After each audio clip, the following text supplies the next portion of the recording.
Мен қазір Қытайдың 5 арзан сайты туралы айтамын. Ол жердегі баға мен Қазақстандағы бағаның арасында 10 есе тіпті одан да жоғары айырмашылық болуы мүмкін. Осындай варианттарды білу арқылы сіз арзанға тауар алуыңызға болады. Бірінші сайт бұл 1688. Бұл Alibaba компаниясына тиісті сайт. Бұл Қытайдың ішкі нарығына арналған, сондықтан ішіндегі ақпараттардың бәрі Қытай тілінде. Егер сіз Chrome қолданатын болсаңыз, оң жағын басу арқылы орысшаға аударсаңыз болады. Мына жерге поиск бар. Поискке керек затты жазуыңызға болады. Енді оны жазу үшін Google Translator'ды қолдансаңыз болады. Мына жерге ағылшынша немесе орысша қойсаңыз болады. Мен ағылшынша қоямын. Мына жерден Китай деп жазасыз, немесе Чина.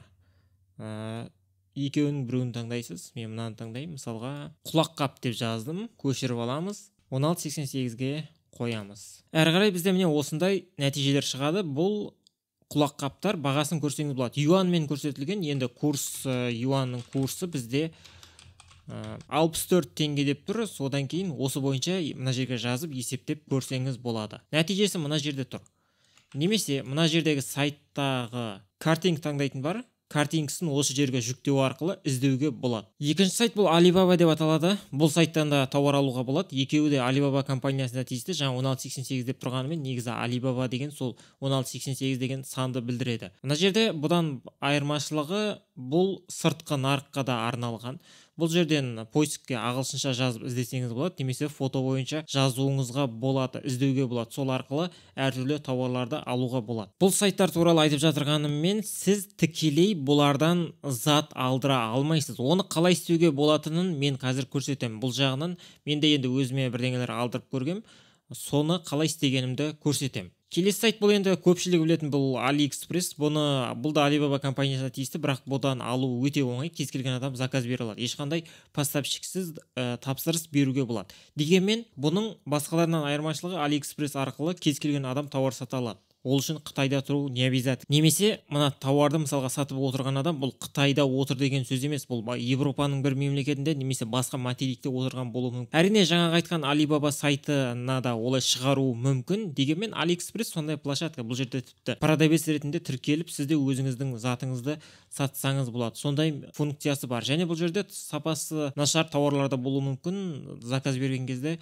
абайлау керек. Бағаларында да разница болуы мүмкін. Дегенмен жаңағы сайттарға қарағанда мына жердегі тауардың бағалары қымбаттау. Қазақстанмен салыстырғанда арзандау болуы мүмкін. Енді салыстырып көріңіз Каспиймен немесе басқа Қазақстандағы бағалармен. Соңғы кезде бұны мен көрген жоқпын. Кейбір заттарда айырмашылық болуы мүмкін. Келесі сайтыма Taobao деп аталады. Бұл да сол Қытайдың сайты. Мына жерге қытайша жазсаңыз болады. Жаңағыдай метод бойынша немесе фото бойынша іздеуге болады. Соңғысы бұл Pinduoduo деп аталады. Бұл приложение, осының приложениесін жүктеп алып, әрі қарай тауарды іздеп қолдануға болады. Енді бұл сайттар немесе қосымшалар бар. Бұл арқылы мынау AliExpress-тен басқасынан сіз AliExpress-тен ғана тікелей алдыра аласыз өзіңізге, ал басқаларынан тауар алу үшін сізге поставщик керек. Ол поставщикті қалай табуға болады дейтін болсаңыз, мына поискке доставка из Китай деп жазасыз. Қазір жарнама деп ойламас үшін мен ешқайсысын көрсетпей ақ қояйын. Мен әртүрлі сондай доставкаларды қолданып көрдім. Соның кез келген аласыз. Олардың жұмыс істеу принципі қандай? Сіз мына жақта Қазақстанда тұрасыз. Мына жақта тауарды сатып отырған адам бар. Сіз онлайн арқылы жаңағы тауарды төлеп, ақшасын төлеп заказ бересіз. Заказ берген кезде қай жерге жеткізу керек деген жерге мына адамға сіз Қытайдағы адресті аласыз. Ол үшін жаңа поставщиктің адресі болады Қытайда. Қытайдағы адресі. Мынау сіз төлем жасағаннан кейін мына поставщиктің складына жібереді. Ол складынан келгеннен кейін оны алады да Қазақстанға жібереді. Ол Алматыға келеді. Егер Алматыда тұратын болсаңыз, сразу уже складына барып алсаңыз болады, немесе үйіңізге дейін жеткізіп береді. Басқа қалалар болатын болса, Алматыдан почта арқылы оны сізге жіберетін болады. Бұл жерде қандай проблемалар бар? Бірінші кезекте әрине тауардың салмағына қарау керек. Мына поставщиктер жеткізумен айналысатын. Бұлар 1 килограммға шамамен $5 алады. Одан аз болуы мүмкін, одан қымбат болуы мүмкін. Сондықтан байқамай 100 килограммдық бір зат тапсырыс беріп, кейін мұны қымбат болып кетіп, сізге невыгодно болып қалып жүрмесін. Сол жағынан ограничение бар. Осында қосып есептеңіз. Егер 50 килограммдық шкаф заказ беру керек болса, мүмкін не стоит шығар. Бағаларын есептеп қараңыз. 1 килограммға $5.